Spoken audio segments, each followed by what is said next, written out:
A professora Renata Soares sempre gostou de ler. Depois que conseguiu entender a Bíblia, ele tornou-se seu livro favorito.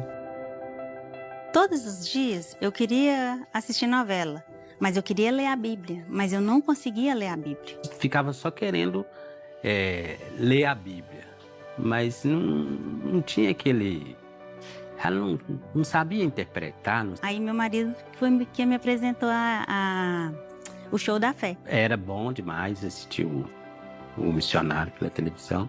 Aí pronto, acabou, não assistia mais novela. Todo dia, 9 horas da noite, eu assistia o Show da Fé. E aí eu fui pegando amor pela palavra, fui lendo a palavra e cada dia mais eu queria assistir o missionário. E uma vez eu aceitei Jesus pela televisão.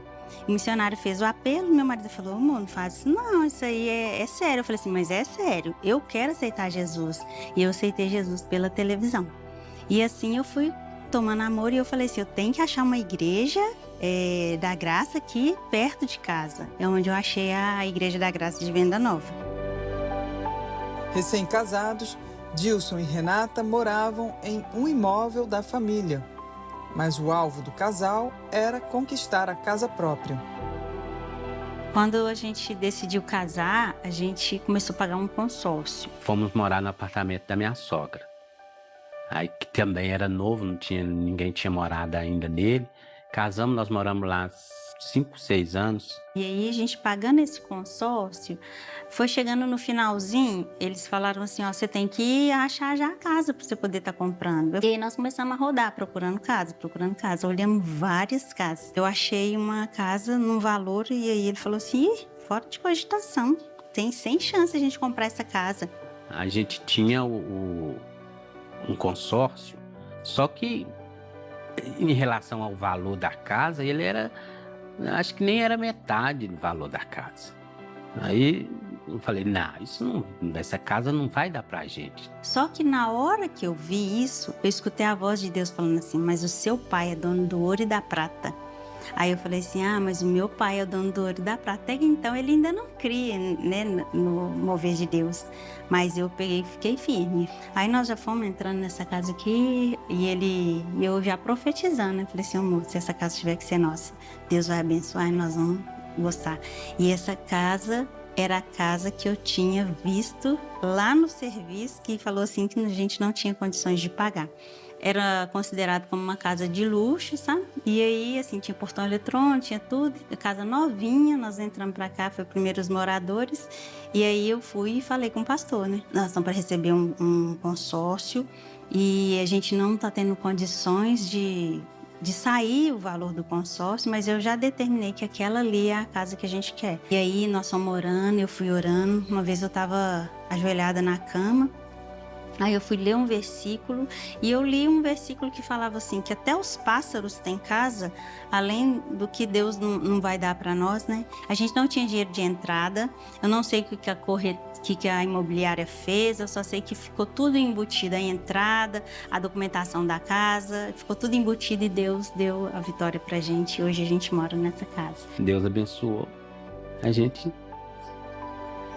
fez as prestações e tudo, mas foi tudo sossegado, nada de aperto para poder pagar. Depois que nós terminamos de pagar ela toda, hoje ele já abriu ali a sala com o quarto, abriu aqui, que era um quarto de casal e a cozinha, aí ele fez os quartos lá em cima. Eu sou pedreiro, faço serviço de pedreiro, de pintor, de hidráulica, elétrica. São 3 quartos lá em cima, uma área de serviço e aqui ficou a sala e o lavabo e a cozinha e o quintal. O desejo de ter a casa própria já se concretizou, mas o sonho da paternidade ainda não. Casados desde 2001, Renata e Dilson sonhavam com os filhos. Antes de casar, eu já pensava como que seria ter filhos. Eu sou gêmeo com uma menina. Aí todo mundo falava, se é gêmeo, você vai ter gêmeos também. Você vai ser pai de gêmeos também. Aí ficava naquela expectativa, né? O intuito nosso era de engravidar, eu queria engravidar rápido. Então eu engravidei, perdi o bebê com 2 meses, 2 semanas e meia. Eu tive um aborto espontâneo, fiquei decepcionada. Fiquei Nossa, o meu mundo acabou. É porque foi muito.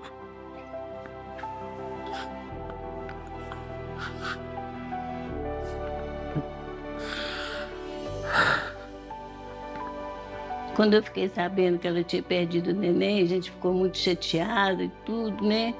Eu falei assim, minha filha, a gente tem que ter fé em Deus. Quando eu perdi o bebê, que eu tive que fazer curetagem, eu cheguei em casa, eu peguei e achava que estava sonhando. Eu não acreditava que tinha acontecido isso.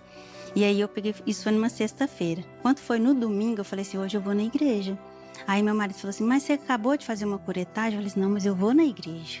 Eu chorava, mas chorava, porque quando eu entrei na igreja, estava cantando aquele louvor. Se tentarem matar os teus sonhos, sufocando o teu coração, não desista, não pare de crer.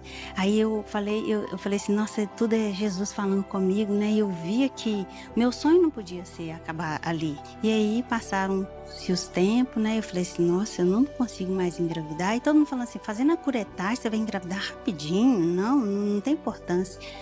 E aí não engravidava. Passou 1 ano, 2 anos, 3 anos. Demorou muito para engravidar, procurou saber por que não engravidava. Aí julgava-se problema meu, depois falava que era problema dela, depois falava que era problema meu, ficou naquilo tudo.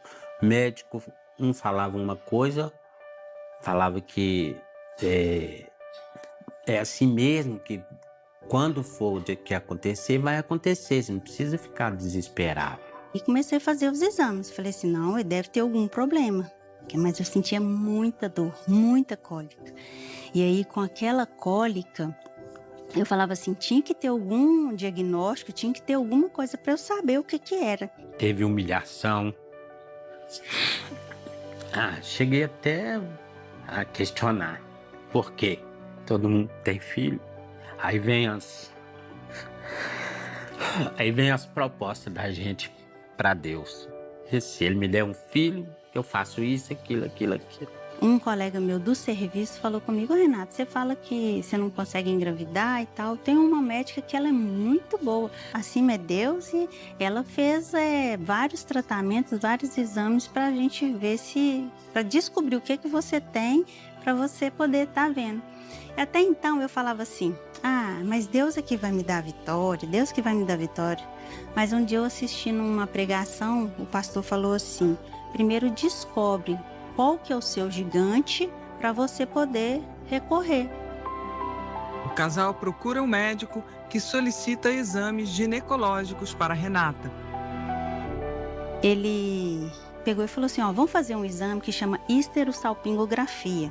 O que é a histerosalpingografia? É um exame que a gente chama de raio-x de útero e trompa. A gente cateteriza aqui a vagina, chega até o colo do útero, joga o contraste iodado, esse contraste vai preencher o útero e aí vai vazar pelas trompas de um lado e de outro. Ela é uma sequência de chapas, então encher o útero, a gente fotografa e vai fotografando. Quando o contraste segue até o final e cai na cavidade, a gente fala que a trompa está pérvia, que não tem nenhuma dificuldade de passagem.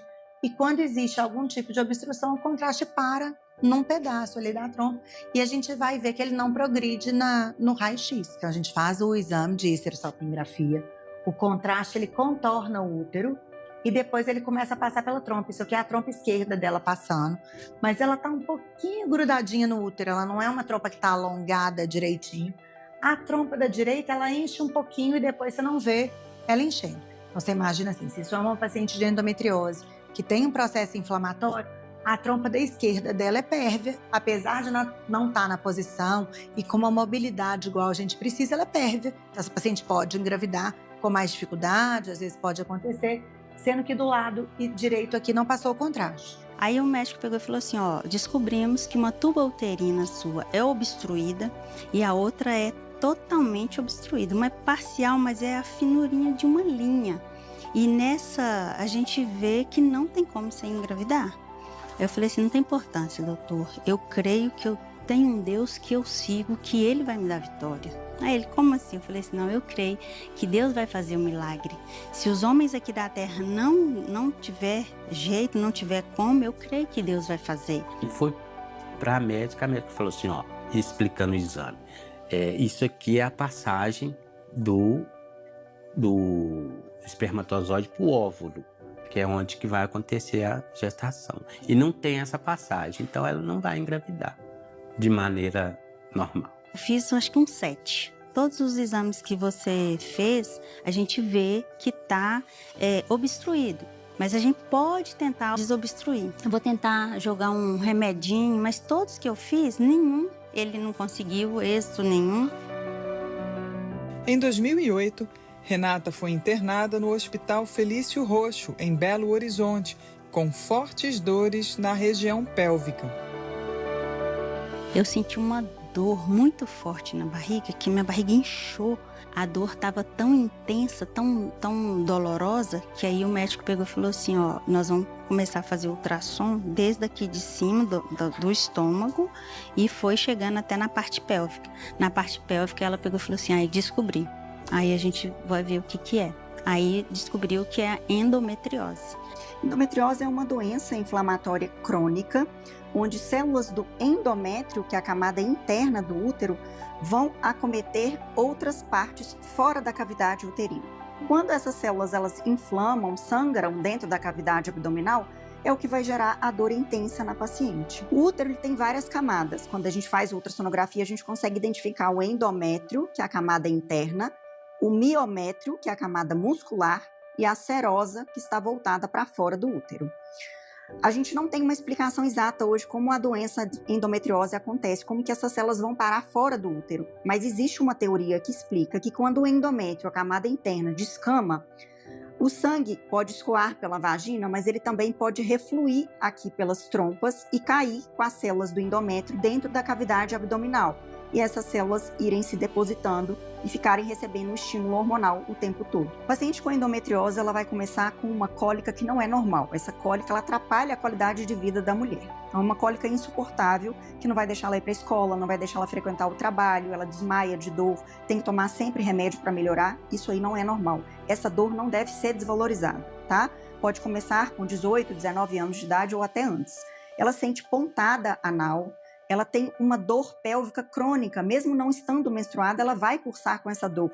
Distensão abdominal, alteração do hábito intestinal, pode cursar às vezes com constipação, às vezes com diarreia. Primeiro sinal da endometriose é essa dificuldade de engravidar. É uma doença muito comum na idade jovem. O diagnóstico, infelizmente, até hoje, ele é muito tardio. Pode dificultar a gravidez, por quê? Pode ocorrer aderência. O útero cola na trompa, ou o útero cola no ovário, que isso chamamos de aderência, ou cola no intestino. Então, vai dificultar a liberação do óvulo e a captação pela fímbria, para dificultar ali a fecundação. Então, é uma doença hoje considerada como uma das causas de infertilidade, sim. Que era uma endometriose gravíssima, um grau que, assim, não tinha como eu engravidar. Aí teria que ser um bebê de proveta. O diagnóstico da biópsia constatou que Renata sofria de endometriose grave e de doença inflamatória pélvica. A DIP, que a gente fala, é uma doença inflamatória pélvica, normalmente secundária a uma bactéria. Então, são doenças diferentes. A endometriose é um processo benigno causado por célula endometrial e a DIP normalmente é um processo infeccioso. Mas eu posso ter, por exemplo, um endometrioma infectado, que vai causar um processo infeccioso secundário a uma punção. Porque os tratamentos que a gente tem para endometriose, normalmente eles impedem a paciente de engravidar. Porque a endometriose é uma doença que depende de estrogênio, que é o hormônio da mulher. Então, quando eu vou tratar, o que eu tenho que fazer? Eu tenho que diminuir o hormônio e colocar essa paciente como se ela tivesse uma menopausa artificial, uma menopausa medicamentosa. Então, se eu estou diminuindo o hormônio da paciente e não fazendo ela ovular, ela não vai engravidar. Eu fui em vários médicos. Minha mãe chegou a acompanhar também algumas consultas que eu fui, sabe? E aí, nessas consultas, o médico falava assim, não tem como você engravidar. E nós descobrimos que no seu útero ainda tem 2 miomas na entrada do útero. A endometriose tomou conta do seu útero e não tem como você engravidar mesmo. E essa imagem aqui, ó, a gente vê que tinha que vir retinho e faz tipo uma bolinha ali. Aquilo é uma suspeita de um mioma, que a gente fala que é um mioma submucoso. O mioma submucoso pode dificultar a implantação embrionária. Ele falou, a primeira coisa que você tem que fazer, que vocês têm que fazer, é procurar um posto de saúde que de lá eles encaminham vocês para onde que segue esse procedimento. Chegou o atendimento, perguntei para a moça baixinho como que era o procedimento para inseminação artificial. Porque eu já sou acanhado. Ainda com uma situação dessa, com um tópico desse, não era bom. A moça vai e grita lá da recepção, grita lá pro fundo. Ele tá querendo saber lá onde que é a inseminação artificial. Aí que não voltei lá mais. A médica de Renata a encaminhou para o tratamento de reprodução humana assistida. A especialista doutora Érica Becker, da Clínica Huntington, explica o processo. Uma paciente que tem já um tempo de tentativa, que tem uma endometriose diagnosticada e que tem uma histerosalpingografia que a gente vê que ela não é 100% obstruída, mas ela tem um comprometimento de mobilidade, ela é uma paciente que tem uma redução de taxa de gravidez espontânea. Então, dependendo do tempo que o casal está tentando, já estou tentando há muito tempo, a gente normalmente indica fertilização in vitro por causa da história da função tubar, igual eu te falei. Quando eu faço uma punção ovariana, eu capto esses óvulos via vaginal. A gente entra com uma agulha via vaginal para acessar o ovário. Então, se eu tenho uma endometriose muito grave, onde o ovário aderiu muito, eu posso não conseguir fazer uma fertilização in vitro e precisar de uma cirurgia antes para liberar o ovário, para voltar ele para a posição. Então, pode ser uma das causas. E quando eu faço a fertilização num ovário que tem um endometrioma, a punção do endometrioma, eu entrar com uma agulha no endometrioma, eu posso levar um processo infeccioso lá para dentro. Então, tem que tomar cuidado, tem que usar antibiótico profilático. E esse processo infeccioso pode dar uma complicação. O que a gente está vendo aqui, é exatamente essa imagem aqui. O contraste passou, o lado de cá ele circulou direitinho e aqui ele fez um abalamento. Normalmente, esse mioma a gente indica tirar antes de engravidar, porque ele está dentro da cavidade, acaba provocando um processo inflamatório aqui dentro e podendo reduzir a implantação do embrião. Até minha irmã sugeriu, falou assim, eu vou fazer uma barriga de aluguel para você. Eu falei assim, não, eu creio que Deus vai me dar. Porque uma coisa que eu tinha fé era que se Deus me fez mulher e Ele não tinha colocado na minha cabeça para eu adotar, eu acreditava que eu ia gerar. Dilson e Renata não desanimaram na fé e, paralelamente ao tratamento médico, buscaram a Deus na Igreja Internacional da Graça de Deus, no bairro de Venda Nova, em Belo Horizonte. Eu lembro que a irmã Renata, ela nos procurou logo quando nós chegamos em Venda Nova. E aí ela chorou bastante, contando a história, né? A perda da nenenzinho e esse sonho que ela tinha, né? De ter um filho e tal.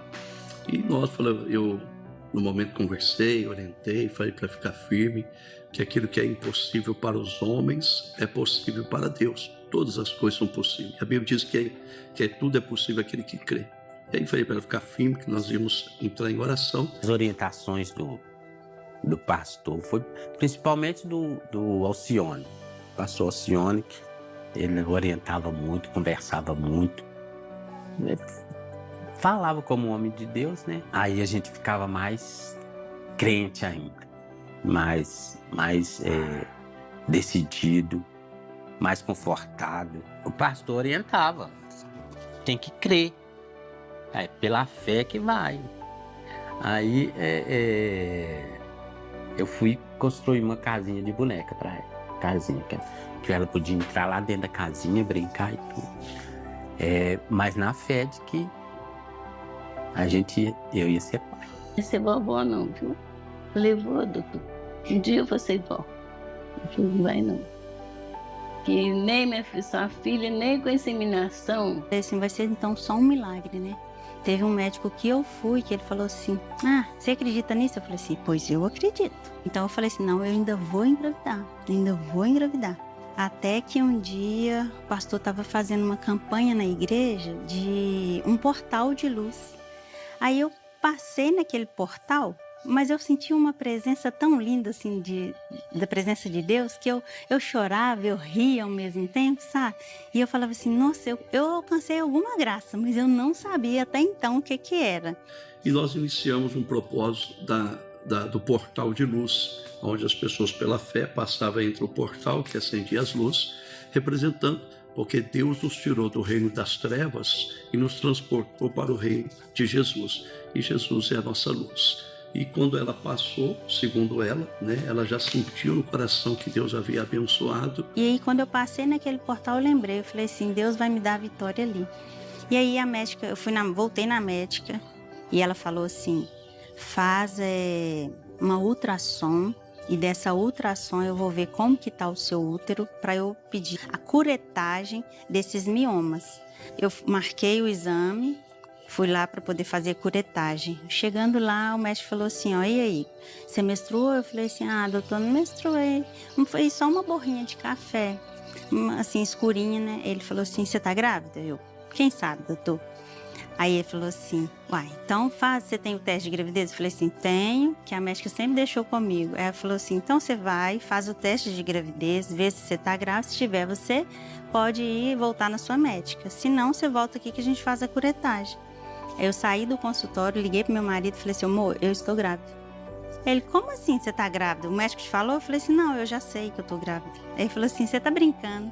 Eu falei assim, não tô não, eu tô grávida.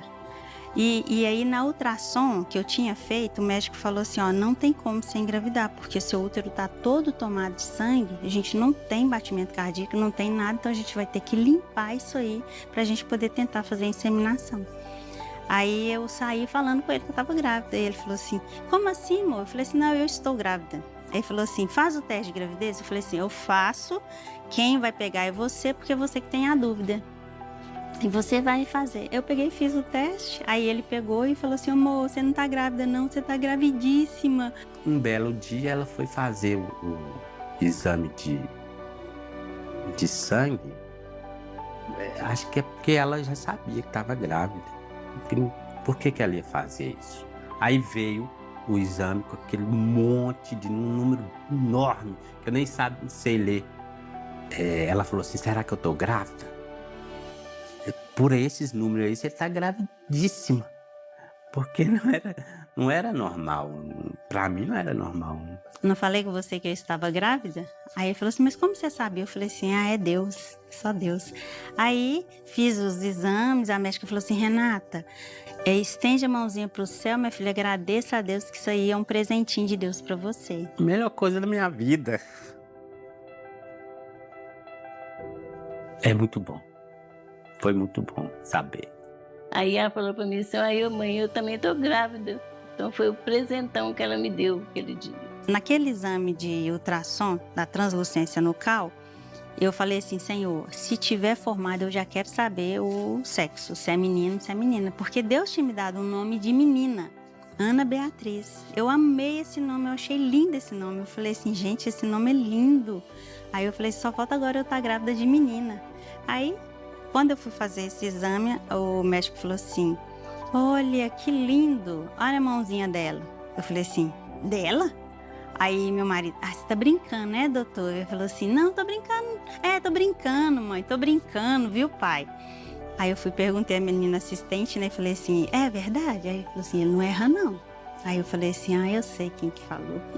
Eu falei que era de Deus. Aí meu marido ainda brincou com ele e falou assim, será, hein?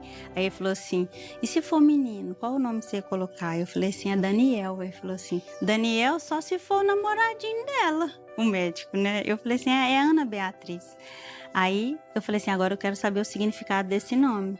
Aí, Ana é graça e Beatriz é alegria. Aí eu falo que ela veio pela graça do Senhor e nos trouxe alegria. Ela engravidou e aí veio a primeira filha, a Ana Beatriz.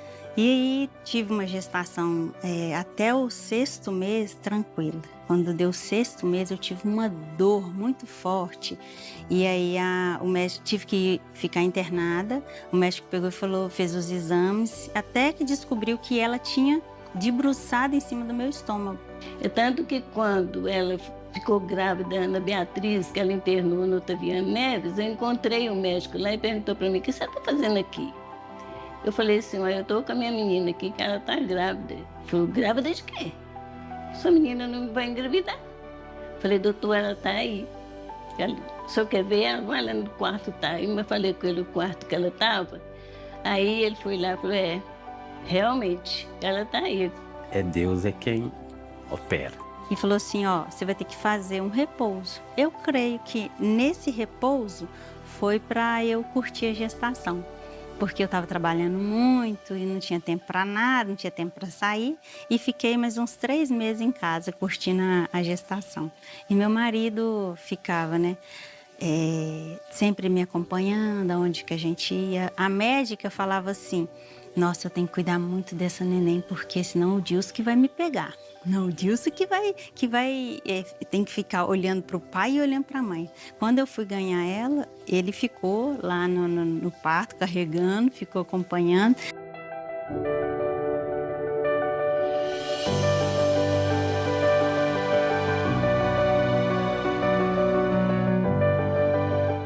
Mas como foi um parto mais complicado, porque ela ainda estava em cima a placenta ia nascer primeiro do que ela. A médica teve que fazer uma volta e eu tive que cuidar, porque sempre teve o mioma, a placenta e ela.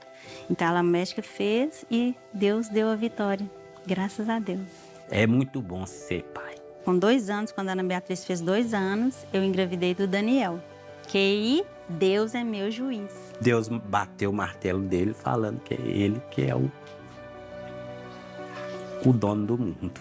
Deus confirmou a presença dele na nossa vida através do irmão da Ana Beatriz. Ele falou: eu tô com vocês. Aí nos deu a Aninha. Aí, tô avisando que eu tô com vocês. Aí veio o Daniel. São milagres de Deus na minha vida. E aonde eu vou, eu falo isso. Eu tenho a dizer que foi Deus, né? Foi Deus. Tipo, eu sempre soube, né, da história toda. Tipo, minha mãe sempre contou, né, o significado do meu nome. Sempre contou, assim, um pouquinho de como eu fui, assim, um milagre, né? E eu sei que foi Deus. Sem Ele, eu sei que eu não estaria aqui, eu não estaria fazendo essas coisas que eu faço, frequentando a igreja, eu não estaria, né, aqui junto com os meus familiares. Assim como aconteceu com Renata e Dilson Soares, que muitos casais alcancem a fé em Deus e não desistam do sonho de serem pais. Se você também tem uma linda história de superação e milagres, entre em contato conosco para registrarmos seu caso. Cada testemunho resultará em louvores a Deus que tudo pode fazer. Até o próximo episódio da novela da Vida Real Especial.